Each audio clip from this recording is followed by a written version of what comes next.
안녕 얘들아. 오늘은 수능 완성 실전 모의고사 1회에서 31번부터 34번까지에 해당했던 소지형 시가의 내용 가, 나, 다가 나오고 있죠.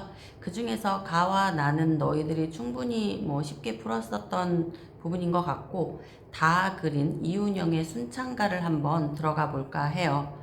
이 글은 지금 위에서도 언급이 되고 있지만 그 소지 형식으로, 그치? 소지 형식으로 글이 지금 하나의 예로서 나왔다라고 봐야 될 것 같아. 그래서 그 소지의 형식이 그대로 드러나고 있는 가사이다. 그래서 소지형이면서 가사의 형식이 같이 엮여서 이제 하나의 글이 완성이 되었다라고 볼 수가 있겠죠. 그러면서 지금 여기에서의 어떤 항상 어떤 소지가 나오고 이러면 대부분 탐관오리의 횡포라든가, 그치? 그러니까 우리가 흔히 얘기하는 가렴주구 혹은 가정맹어호, 이러한 탐관오리의 횡포를 비판하는 글들이 많았는데, 여기에서는 아주 잘 처분해 주세요. 아주 잘 처분해 주시고, 그러니까 처결권자가 비판의 대상이 되는 것이 아니라 소지를 올린 대상, 여기서 그러니까 이제 순창설이 최윤재가 비판의 대상이 된다라고 보시면 됩니다. 이 비판의 대상이 되는 원인은 우리가 흔히 얘기하는 강약, 약강의 그러한 모습을 보이고 있어요. 강한 자 앞에서는 이런 방구 한 소리도 못하고 있거든요. 그러면서 정말 설설 기는 모습을 보여줘요. 그런데 자신보다 낫다라고 생각하는, 신분이 낫다라고 생각하는 기생들은 자신의 실수임에도 불구하고 그 실수를 그 기생들의 죄로 덮어 씌우는 그런 야비한 모습을 보이고 있습니다. 그래서 이제 여기에서는 어떤 지배층의 횡포는 횡포인데, 탐관오리의 어떤 잘못된 처분이라든가 이런 것이 아니고, 지금 소지를 올린 자의 횡포를 얘기하고 있다 라고 생각하시면 됩니다. 그러면 글로 들어가 봅시다. 순창설이 최윤재는 사또님께 소지 올려. 여기에서 못 알아보는 내용은 없는데, 일단 올리는 사람이 누구인지 직업에서부터 이름까지 정확하게 나오고 있죠. 이러한 것이 완벽한 소지의 형식을 그대로 보여주고 있다 라고 보시면 될 것 같고요. 최윤재라고 하는 사람은 순창이라는 지역의 서리이네요. 서리는 하급관리다 라고 보시면 됩니다. 그래서 소지를 올려 원통함을 아래오니 올바르게 처결해 주소서. 글이기 때문에 직접적인 대화의 형식이라기보다는 자신의 억울함을 지금 글로써 올리고 있는 것이다 라고 보시면 될 것 같고요. 그래서 올바르게 처결해 주소서 하고 자신의 이제 바람을 말하고 있죠. 그러면서 이제 그 원통한 사연이 무엇인지 사연을 이제 하나하나 설명해 주게 됩니다. 9월 14일은 담양 부사 생신이라 소인의 사또가 사흘 전에 달려갈 때 소인이 사령의 우두머리로 행차를 따라갔는데, 그러니까 사건이 일어났었던 그 날의 일들을 하나씩 정말 구체적으로 얘기해 주고 있네요. 그래서 9월 14일은 자신이 지금 이제 사건이 일어났었던 그 당시를 얘기하는 거고, 그날은 담양 부사의 생일이었대요. 그러니까 이러한 내용들은 사실 되게 리얼하죠. 그래서 사실감을 높여주고 있다. 구체적인 시간적인 배경이나 어떤 사건의 원인이나 이런 것들을 보여주고 있는 부분이다 라고 보시면 되고, 소인의 사또가 사흘 전에 달려갈 때 파리 투나잇을 해주기 위해서 이제 그 축하해주기 위한 사절단 같은 거겠지. 그래서 이 자신의 사또는 지금 순창이잖아, 그치? 그러니까는 순창의 사또가 되는 거겠죠. 그래서 사흘 전에 달려갈 때 소인이 사령의 우두머리로, 사령이라고 하는 것은 이제 하급관리들의 이제 우두머리로, 짱으로 행차를 따라갔는데, 광주 고을 목사와 화순창평 남평원님, 그러니까 열거법이죠. 그 담양 부사 생일에 참석한 인물들을 나열해주고 있는 겁니다. 그러면서 14일 조식 후에, 조식은 아침 식사겠죠? 조식 후에 일제히 모이셨네. 그러니까 아침 식사만 하고 모두 다 모이게 되었대요. 바야흐로 큰 상에 성찬을 벌려놓고 뭐 때는 바야흐로 이런 부사 쓰시죠. 그러니까 그렇게 크게 상을 차려서 아주 성찬을 벌여놓고 잘 차린 음식을 벌여놓고 관악기, 현악기는 누각에 늘어놓고 뭐 우리가 파티나 이런 것을 하면 거의 대부분 어른 남자들은 음주 가무를 하게 되죠. 그러니까 이제 음식만 있는 것이 아니라 악기까지 지금 다 대령해 놓고 뭐 이런 거겠지. 구름 같은 묘한 곡에 씩씩한 몸 상자에 앉아 있고, 묘한 곡이라고 하면 요즘은 묘하다라고 하면 조금 부정적으로 쓸 수 있는데 여기서는 굉장히 특별하고 뭐 대단한 음악을 노래를 얘기하고 있는 거겠죠. 구름 같은 직유법이고요. 구름 같다라고 하니까 약간 신비로운 음악이었나 봐. 그치? 씩씩한 몸 상저에 앉아 있고, 씩씩한 몸은 당연히 생신인 생일을 맞이한, 그지? 담양 부사를 얘기하는 거겠죠. 그래서 도내의 제일 명창 담양 순창 명기들이 가무를 대령하여 이날을 보낸 후에 가무 노래와 춤을 대령해서 준비해서 이날 생신이죠. 보낸 후에 보냈대요. 그러니까 파티를 했대요. 그쵸? 그리고 나서 15야 밝은 달의 후약이 어디인가? 이날은 14일이었잖아. 그런데 15야 15일 밤이겠죠? 15일 밤 밝은 달에 뒤의 약속, 후약은 뒷날을 뒤의 약속을 뭐 이렇게 얘기하는 거잖아. 그러니까 뒷날의 약속을 하고서 이제 헤어지고 다시 만나게 되었나 봐요. 그 뒤에 내용을 보게 되면 15일에, 그러니까 15야 밝은 달의 후약은 이제 소금강 경치를 보러 가는 그러한 약속이다 라고 보시면 될 것 같고, 그래서 호남 소금강의 경치를 보시려고, 이게 바로 후약의 내용이 되는 거죠. 보시려고 화려한 육각 양산 청산에 나붓기고, 그러니까 뭐 육각양산, 양산, 우리가 지금 얘기하는 그 우산 양산하는 양산이겠지. 볕을 가리는 양산과 청산이면 푸른 산, 푸른 산의 모습이 뭐 나부끼면서 구경을 하러 가는 모습을 보여주고 있는 거겠죠. 오마쌍전은 단풍숲으로 들어갈제. 오마쌍전 뭐 말이겠지. 말과 가마를 얘기해요. 오마쌍전을 타고 단풍숲으로 들어갈제. 옥패는 쟁그랑쟁그랑 걸음마다 울리고, 옥패라고 하는 건 이제 옥으로 만든 이제 패, 뭐 장식물? 이렇게 되는 거겠지? 쟁그랑쟁그랑 음성 상징어 사용하고 있고요. 낭낭한 말소리는 말 위에서 오갈제. 그러니까 그러니까 뭐 높으신 분들이 말 위에서 이야기가 오고 가는 걸 굉장히 좀 아부식으로 낭낭하다라고 표현하고 있는 거죠. 그러면서 그들의 말씀은 오가고 있고, 그래서 굉장히 화려한 행렬의 모습을 묘사해주고 있다. 청각적인 심상도 들어가 있고 시각적인 심상도 들어가 있고, 동산의 고상한 놀이 용문의 눈 구경에, 그러니까는 지금 뭐 거기에서의 아름다운 모습들을 지금 다 이렇게 설명해주고 있는 거겠죠, 지금. 그쵸?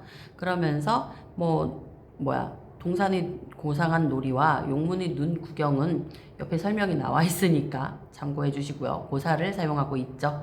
그리고 기생이 따르기는 자고로 있는지라. 당연히 기생들이 노는 데에 빠질 리가 없는지라. 뭐 이런 느낌이야. 아리따운 기생들이 의기양양 무리지어 말 타고 군졸들과 수레를 뒤따르니, 창한 백발 화순원님 기생에게 다정하사 구비진 곳에서 자주 돌아보시기에 여기에서 사건의 어떤 발단이 일어나게 되는 거지. 그치? 그러니까 화순원님이 자꾸 앞으로 쭉 나아가질 못하고 뒤에 있는 기생들에게, 사실 뭐 나쁘게 욕할 수도 있지만 지금 윗분이니까 기생들에게 다정하게 대하시느라고 뒤를 자꾸 돌아보게 되더라. 뭐 이거죠. 그래서 이걸로 인해서 얘가 다치게 되는 거지. 그치? 그래서 소인은 자기 자신을 낮추어서 표현하는 소인은 하인이기 때문에 말에 앉아있기 황송하와 말에 앉아서 가고 있는데 자꾸 뒤쪽을 돌아보니까 자기랑도 눈이 마주치고 그러니까 자기가 말에 타고 있는 게 조금 민망하고 이랬기 때문에 이거지. 올랐다가 내렸다가 내렸다가 올랐다가 뭐 그 지금 약간 그 해학적인 느낌도 느껴지죠. 소지를 올리기는 했지만 해학적인 부분도 보이고 있고 그러면서 대조가 되고 있고 말 위로 올라가서 타고 있기도 했다가 민망하니까 내리기도 했다가 반복을 했다라는 거죠. 오르락 내리락 몇 번인 줄 모르겠네. 몇 번을 그렇게 했는지 모르겠더라 이거죠. 망망이 내렸다가 다시 올라타노라니. 그래서 그렇게 내렸다가 다시 올라타다가 드디어 사건은 일어나지. 석양의 큰 길 아래서 실족했다는 건 발을 잘못 디뎌서 말에서 떨어졌다는 걸 의미하는 거죠. 그래서 실족하여 넘어지니 돌들이 흩어진 곳에 콩태자로 자빠지니 돌들이 하필이면 또 넘어진 데가 돌들이 많이 있는 곳에 떨어졌나 봐. 그러니까 더 많이 다쳤겠죠. 콩태자로 우리 흔히 얘기하는 뭐 태전으로 만들자 뭐 이랬던 때가 있어. 근데 큰 대자보다 더 큰 자가 클태자거든. 근데 그 클태자가 콩태자로 쓰이기도 해요. 그래서 우리가 왜 서리태 하면서 이제 까만콩 얘기하잖아. 그 태자라고 보시면 돼요. 그래서 콩태자로 자빠지니 팔다리도 부러지고 옆구리도 삐어서 요런 거는 뭐뭐도 뭐하고 뭐뭐도 뭐해서 대꾸법 쓰였다고 보시면 될 것 같고요. 팔다리도 다 부러졌대요. 옆구리도 삐었대요. 다치기는 많이 다쳤네요. 그런데 이게 누구 잘못일까? 자기가 민망해서 오르고 내리고 하다가 자기 실수를 한 거죠. 자기가 스스로. 그죠? 그런데 이제 요거를 소지를 올린 거야. 자기 잘못이 아니라 그 뒤에 있던 기녀들이 거기 있었기 때문에 내가 이렇게 된 거다라고 좀 앞뒤 안 맞는 얼토당토지도 않은 그러한 내용을 말하게 되는 거지. 그래서 어혈이 마구 흘러 흉격이 펴지지 않고 어혈 그러니까 막 멍들고 피 흐르고 막 이런 거를 어혈이라고 표현을 하잖아요. 그래서 어혈이 마구 흘러서 흉격이 막 가슴이 뭐 펴지지도 않고 이제 뭐 거의 뭐 죽어가게 되었네 뭐 이런 느낌이지 지금. 그치? 엄청나게 많이 다쳤다 중상을 입었다 뭐 이런 얘기인 거야.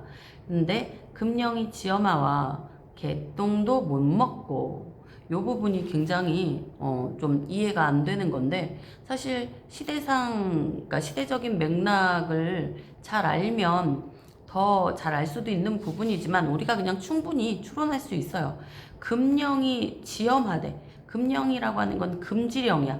그러니까 그 당시에 아마도 약이 막 이제 흔하지 않고 약을 구할 수 있는 방법이 별로 없으니까 옛날에 이제 멍이 많이 들고 이런데 똥물을 마시거나 이러면 금방 낫는다는 그런 속설이 있었거든요. 그러니까 이제 멍이 많이 들고 이랬을 때 개똥을 먹어야 되는데 이제 나라에서 사실 그게 맞겠냐고, 그지? 그러니까 이제 금지령이 내렸던 거지. 그것이 굉장히 지엄해서 개똥도 먹지도 못하고 이 얘기인 거야. 그래서 병세가 기괴하와 날로 위중하니 날로 안 좋아지는 거지. 푸닥거리 경읽기는 다 해봐야 헛되도다. 푸닥거리 경읽기 우리가 흔히 얘기하는 이제 뭐 무당 불러놓고 굿하고 뭐 이런 걸 얘기하는 거겠죠. 그래서 그런 걸 해봐도 낫는 것이 전혀 보이지 않더라 이거죠. 이제는 할 일 없이라는 말이 고전문학에서 은근히 많이 나오는데요. 이거를 할 일 없이라고 생각하시면 안 되고 부질없이 어쩔 수 없이 부질없이 죽을 줄로 알았더니 난 이제 죽었구나. 아이고 어떡하나 하면서 슬퍼하고 있었는데 곰곰이 앉아서 생각하니 이것이 네 탓인고 서리법이에요. 이게 도대체 누구 탓인가? 이게 분명히 내 잘못은 아니야. 그때 그 상황을 생각하니까 뭐 이런 거지 지금. 강천에서 배행하던 기생들의 탓이로다. 자기가 물어보고 자기가 답하고 있죠. 문답법 쓰이고 있고요. 지금 배행하던 윗사람을 모시고 따라가던 기생들 때문이로다 라고 다시로다 영탄법이에요. 자기 스스로 깨달은 거지. 그래서 이놈의 지지배들 이러고 있는 거야. 내 쇳불이 아니런들 내 담이 무너지랴. 요거는 이제 지금 일종의 속담 같은 것을 여기에다가 빗대어서 표현하고 있는데, 그 자기 집 담에 남의 집 소가 부딪혀서 담이 무너진 거야. 담이 무너졌는데 그 소의 주인 탓을 하고 있는 거죠. 그래서 일종의 이제 이게 풍요법이 되는 거겠지. 속담을 인용해서 너네 집 소의 뿔이 아니었다면 우리 집 담이 무너졌겠니? 그러니까 물어내. 뭐 이런 건 거야. 그래서 여기서도 서리법 쓰이고 있고 풍요법 쓰이고 있고, 그러면서 내 잘못이 아니고 남 탓을 하고 있는 거죠. 지금 기생들 때문이다. 그러니까 쇳불이 기생에 해당이 되고 내 담은 내 몸에 해당이 되고 뭐 이렇게 보시면 되죠. 그래서 속담에 이른 말씀 예부터 이러하니 소인의 죽는 목숨 그 안이 불쌍한가. 또 서리법 쓰였네. 너무너무 불쌍하다. 소인이 죽거든 전현들을 죽이시어. 전현들은 기생들을 얘기합니다.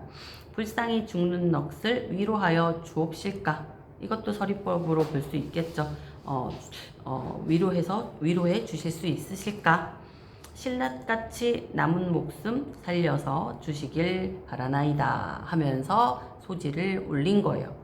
중략 부분은 이제 은여들을 잡아오고 왜 그랬냐고, 너희들은 이제 중대한 죄를 지었으니까 뭐 매를 맞든 귀양을 보내든 뭐 이렇게 될 거다 라고 이제 엄포를 놓는 부분이에요. 그리고 나서 요 지금 죄범이 중타하시어 에서부터는 이제 기생들의 항변이 되는 겁니다. 굉장히 뭐라고 해야 될까, 굽신굽신거리거나 이 최윤재 같은 모습을 보이지 않아요. 굉장히 당당한 모습을 보이고 좀 굉장히 엣지 있는 모습을 보여주고 있죠. 한번 봅시다. 죄범이 중타하시어 저리 행하옵시니, 저의 죄가 굉장히 중하다고 해서, 그러니까 많다고 해서 이렇게 행하옵시니 수하에 들라 하신들 감히 거역하리이까. 물에 들어가라 한들, 불 속에 들어가라 한들 감히 거역할 수 있겠습니까? 서리법이죠. 거역하지 못합니다. 죽이시거나 살리시거나 처분대로 하려니와, 그러니까 죽이시든 살리시든 뭐 명령하시는 대로 저희들은 그대로 따르겠습니다. 이거야. 그렇기는 그런데 제가 죽기 전에 할 말은 해야 되겠네요. 이거지. 은여 등도 원통하와 소외를 아랠 것이니, 은여 등도라고 하는 건 은여들도 한 명이 아니라 여러 명임을 의미하고 있습니다. 저희들도 너무 원통하니까 좀 억울은 하지. 저희들의 마음을 소외를 아랠 것이니 들어주옵소서 이거죠. 기생인데 왜 은여라고 할까? 좀 이상하죠? 사실 은여는 우리가 흔히 알게 대장금이잖아요. 대장금. 그죠? 그런데 나중에 조선 후기 때는 이 은여들이요, 기생처럼 취급이 됐었대요. 그래서 지금 기생들을 은여라고 부르는 거죠. 그래서 합해서 의기라고도 했다고 합니다. 그래서 기생들이다 생각하시면 됩니다. 쓸데없이 여기서도 또 호칭이 바뀌어지죠. 은여 등도 원통하와 소외를 아랠 것이니 1월같이 밝으신 순찰 사또님께서, 그러니까 지금 1월같이 밝으시다 직유법 쓰이고 있는 거죠. 굉장히 상투적인 표현인데 굉장히 밝으신, 현명하신, 그치? 뭐 이런 표현이 되겠죠. 사또님께서 저희들의 말을 듣고 제대로 판결해 주옵소서, 뭐 이거겠지. 한 말씀만 아뢰옵고 매를 맞고 죽겠나이다. 의녀 등은 기생이요 최윤재는 아전이라. 이거는 각자의 신분을 얘기하는 것은 몰라서가 아니라 강조하기 위한 건데, 우리는 지금 아전보다 낮은 신분이다 뭐 이런 건 거지. 그래서 기생이 아전에게 간섭할 일 없사옵고, 근데 우리가 그 사람들에게 가서 뭐 걔네들을 미워하거나, 우리보다 신분도 높은데 막 그 사람들에게 뭔가 해코지를 하거나 그럴 이유가 아무것도 없다 이건 거죠 지금. 그래서 기생이 아전에게 간섭할 일 없사옵고 화순삿도 뒤돌아보시기는 구태여 은여들을 보시려 하셨던 건지 산 좋고 물 좋은데 단풍이 우거지니 경물을 구경하려다 우연히 보셨던 건지. 그쵸. 그리고 또, 그러니까 여기선 지금 뭐라고 하는 거야? 화순사또가 뒤돌아보는 것이 민망해서 최윤재가 오르고 내리다가 다쳤다라고 하는 건데, 그것이 이제 우리들을 보려고 돌아보신 건지도 우리가 모르는데, 우리가 그 죄를 져야 한다는 건 참 억울하기는 하다. 그리고 내 생각에는 봤다 한들, 그지? 뭐 기생을 봤다 한들, 기생들이, 은여들이 무슨 잘못이 있겠습니까? 그쵸? 그래서, 우리를 본 것인지, 아니면 굉장히 아름다운 경치를 본 것인지 사실 그것도 제대로 모르겠고, 그리고 아전이 제 인사로 자기 의지로 지금 최윤재가 자기의 의지로 자기 말에서 내리다가 우연히 낙마해서 말에서 떨어져서 만일에 죽는다 한들 그것이 어찌 은여들이 살인이 되리이까. 서리법 쓰인 거죠. 이건 저희들이 죽였다라고 얘기하기는 좀 아니지 아니어요? 이러고 있는 거죠. 그래서 뒷부분에도 이제 생략이 되어 있는데 처결하는 부분이 나옵니다. 그래서 이제 첫 부분은 최윤재가 화자가 돼서 표현을 하고 있고, 뒷부분 지금 여기 나오는 부분은 은여들이 화자가 되어서 얘기를 하고 있고, 아까 중간에 중략된 부분이나 마지막에 생략된 부분은 이제 판결하게 되는 이제 사또님의 입장에서 화자가 되어서 표현이 나오는 거겠죠. 결국 판결은 은여의 승리로 돌아갑니다. 그래서 올바른 처결을 하게 되는 거죠. 그러한 내용을 보여주고 있는 가사였었고요.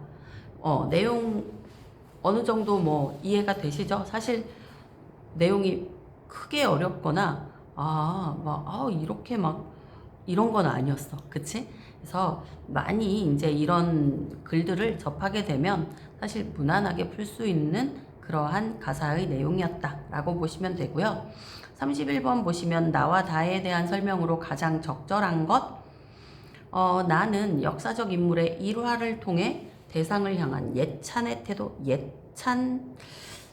이러한 태도를 보였다라기보다는 올바르게 지금 판결하는 내용을 보여주고 있는 거였죠. 그리고 2번, 다는 유사한 통사 구조의 반복을 통해 특정 인물이 처한 상황의 심각성을 부각하고 있다. 유사한 통사 구조는 완벽하게 똑같이 반복되는 게 아니라 문장의 어순이라든가 그러한 것들이 비슷하게 반복이 되는 걸 유사한 통사 구조라고 얘기를 하고 있는 거죠. 그래서 이 특정 인물이 처한 상황의 심각성을 그러면 지금 최윤재가 자신이 지금 얼마나 많이 다쳤는지를 표현하는 부분에서 굉장히 뭐 대꾸법이라든가 아니면 반복이라든가 이런 표현들이 많이 나오고 있었어요. 그쵸? 그래서 그 부분을 우리가 생각할 때 지금 그 상황의 심각성을 부각하고 있다 라고 볼 수 있는 거겠죠. 그쵸? 그래서 2번은 맞다 라고 보시면 됩니다. 그리고 32번 보시면 가를 바탕으로 다를 감상한 내용으로 적절하지 않은 것, 가를 바탕으로 해서 나에서는 자신이 소망하는 바가 실현되기를 바라는 화자의 심정을 공증 문서의 발급 요청을 통해서 부각하고 있죠. 근데 사실 그러니까 냇물, 주천을 자신에게 이제 달라라고 얘기하고 있는 게 너무 얼토당토지도 않은데, 여튼 실현되기 바라는 마음을 공증 문서를 발급해달라고 지금 요청하고 있고요. 나에서는 제가 바라는 일을 청원하며 황폐화된 주천을 상제께서 복구시켜 주기를 바라는 화자의 심적 지향을 표출하고 있군. 말도 안 되고 있죠. 황폐화된 것도 아니고, 그리고 복구시켜 주길 바라는 게 아니라 지한테 달라고 하고 있죠 지금. 그래서 적절하지 않은 것은 2번이다 라고 보시면 됩니다. 그리고 33번 보시게 되면 다에 대한 이해로 적절하지 않은 것, 최윤재는 사령의 우두머리로서, 그쵸? 사령들의 가장 짱이었었죠. 순창사또의 행차 따라가게 되었다. 맞고요. 시부야 밝은 달의 후약은 호남 소금강의 산수를 유람하는 것이었다. 맞죠? 소인은 화순언님이 보는 앞에서 말에 타고 있기가 민망하여 말에서 오르락 내리락 하였다. 그쵸? 맞죠? 올랐다가 내렸다가 막 뭐 이랬다고 했지. 의녀들은 자신들의 죄를 인정하면서도 원통한 소외를 아뢰고 싶은 마음을 표현하였다. 자신들의 죄를 인정하면서도 원통한 소외를 아뢰고 싶은 마음을 표현하였다. 이거는 어때요? 이거는 다 맞는 것 같은데, 그지? 사실 생각해보면, 벌을 내리면 벌을 다 받겠다라고 얘기했지, 죄를 인정했다라고 얘기하기에는 애매해. 그치? 뒤에서 이게 우리를 본 것도 뭐 모르겠는데, 이게, 우리 죄가 맞아? 이런 식으로 나오죠. 그러니까, 4번은 적절하지 않다. 쪽으로 가는 게 맞을 것 같고요. 그리고 마지막 34번 보시면 A와 B에 대한 이해로 가장 적절한 것은 했는데 A는 뭐고 B는 뭘까요? A는 나에 나오는 처분하옵소서, 처분하옵소서이고요. 그리고 B는 지금 다에서 나오게 되는 어딨냐? 안 보이네. 처분. 얘도 처분이네. 얘도 처분인데 의녀들이 얘기할 때의 처분이 되는 거죠. 그러면 나에서의 처분과 다에서의 처분, 고2에 가장 적절한 걸 찾으라고 하네요. A에는 미래 상황에 대한 화자의 상실감이 나와 있고 B에서는 과거 상황에 대한 화자의 회한이 나타나 있다. 미래 상황에 대한 상실감? 너무 뜬금없는 얘기인 것 같다. 그지? 그리고 회한? 내가 왜 그랬을까? 뭐 이런 거 후회 같은 느낌인 건데 사실 이거는 둘 다 맞다가 없는 것 같아. 그치? 없는 것 같아가 아니라 없어. 그치? 그리고 2번 A에는 상대가 처한 상황을 고려한 제안이 상대가 처한 상황을 고려한 제안? 뒤를 읽을 필요도 없어요. 뭘 상황을 고려해서 제안을 했다? 없습니다. 그리고 3번 A에는 권한자의 행위에 대한 화자의 평가, 권한자의 행위에 대한 화자의 평가? 처분이 평가, 행위에 대한 무슨 말인지도 모르겠다. 그치? 그리고 4번 A에는 화자가 원하는 결과에 대한 기대감, 그러니까 자신이 추천을 달라고 했는데 그것에 대한 기대감, 결과에 대한 기대가 이 처분 속에는 있겠죠. 그런 처분을 바란다고 하는 거겠죠.